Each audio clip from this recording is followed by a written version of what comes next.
what is it that you need to get started. And so the next few slides are going to be going into the different aspects of the general information that would be helpful to know to get started. In general, anything about your network that you don't already know or have not yet decided on is room for exploration within simulation. However, that's also a huge search space of possibilities, as we kind of just saw, and so you will need to know some things about your network in order to constrain yourself to be able to actually do a proper search of different choices. And so generally, the things that you should have an idea of, at least going in, are and categorize them in these ways. What is it that you're building? What's the network going to look like? What's it actually going to be doing? What do you want it to accomplish? And how's it going to go about doing those things? What processes, what logic is it going to actually use in order to accomplish that task? And if you have an idea of all these, then the last thing you should know is what questions you would like answered still that you can't easily answer without simulation. So let's look at some examples of each of these.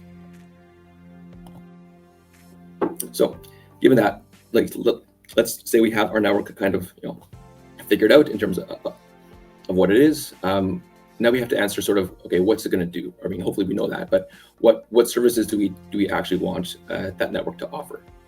Do we want it to be able to distribute entanglement between the nodes? Sometimes you may not even care about that. Maybe you just want to be able to send a qubit directly across a fiber. In general, though, in order to have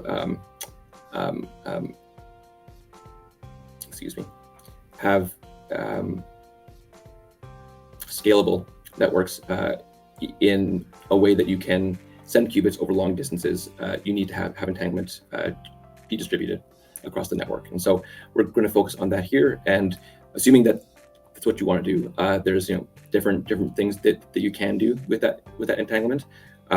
If you just care about secure key generation, then it may be that you don't have to worry about storing those qubits that you get and operating on them. You can just measure what they are with a detector and be done. That's a bit easier. But other more complicated things like being able to teleport qubits, or even to have distributed computing between multiple quantum computers, require that these qubits that are entangled and distributed be stored and utilized in some way. What do you want your links and network in general to be able to do?